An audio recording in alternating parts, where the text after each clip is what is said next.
Hey folks, the Comics Kid 2099 here, and it's time for me to discuss an episode of a superhero animated series. Today, I'll be talking about the Batman the Animated Series Season 1 finale, The Worrymen. So if you haven't seen this episode, you should totally go and do that because I'll be spoiling all kinds of stuff here. And if you don't want to watch the episode, stick around for the aforementioned spoilers here in a second. But you have been warned. So Veronica Vreeland, the girl who used and abused the penguin back in Birds of a Feather, has returned from doing something in the rainforest, and she is now a proponent of saving the trees, and also giving these little tiny wooden dolls to her high society friends, which allegedly take away their worries. In actuality, they control their victims into giving away very large sums of money. Bruce is accidentally taken in by one of the Worrymen, and he soon figures out that the Mad Hatter is using his mind control technology on these Worrymen dolls to get rich very quickly. Mad Hatter captures Batman, but Batman gets the better of him. Cue credits. So I've spent many a review on this series whining about the lack of continuity. Penguin is seen at a table talking about how he almost got Batman, then the very next episode we are told that he was in jail long enough to pay his debt to society and is released legally. Stuff like that has always bothered me in this series, even though I know that this sort of thing wasn't uncommon back in the 1990s and was even less common still in animated series.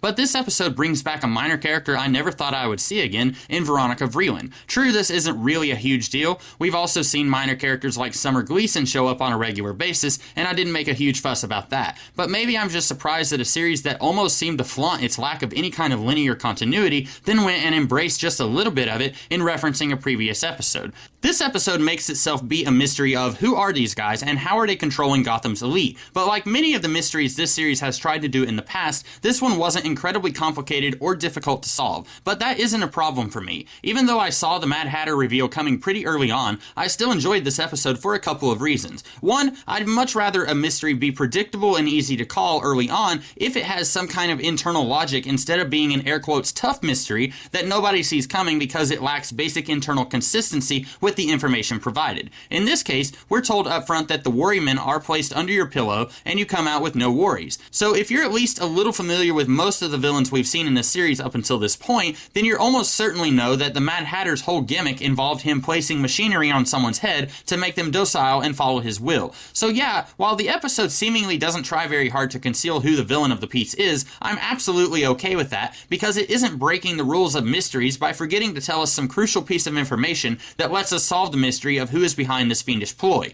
And something else I loved about the Mad Hatter in this episode is his scheme itself. I've talked before about how this series likes to reinvent characters once they start using them multiple times. It's okay for Man-Bat to just be a big scary bat monster when we first see him, but then in Terror in the Sky, the series twists things just a little bit. It's okay for Scarecrow to just use his fear toxin to scare his enemies in his debut appearance, but then when he shows up again in the Fear of Victory episode, his shtick is changed just enough to make things interesting for the audience. And I understand the need to do this, because if you don't slightly tweak the character every time they show up, then an audience might just ask, why should I care about this episode? It's just like the last time this villain showed up. But on the other hand, the thing that kinda annoyed me about this in this series is that sometimes when the character first shows up, they already work pretty well, and if you change that, it's like trying to fix something that isn't broken, but you wind up breaking it in the process. But in this episode, they tweak the Mad Hatter just a little bit, and I think it works incredibly well. Granted, his scheme also kind of plays with a trope that I've always had issues with in superhero fiction.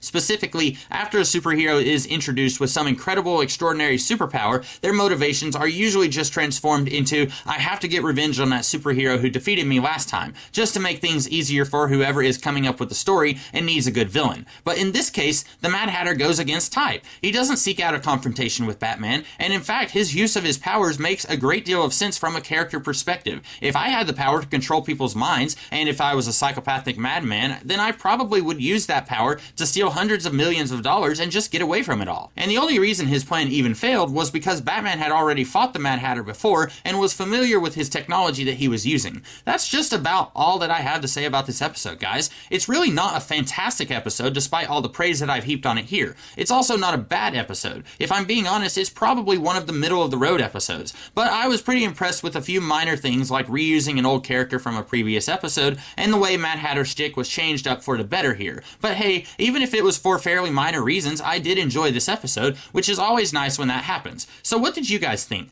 of the episode and of my review? Let me know in the comments below. If you like this video, next weekend I'll be doing a similar review of an episode of Batman Beyond. And the week after that, instead of me talking about an episode of Batman the Animated Series, I'll be talking about the first DC animated movie Batman Mask of the Phantasm. I hope you guys will check it out, and also be sure to check out some of my other videos that I do throughout the week. In the meantime, I'll see you guys in the future. Have a great day.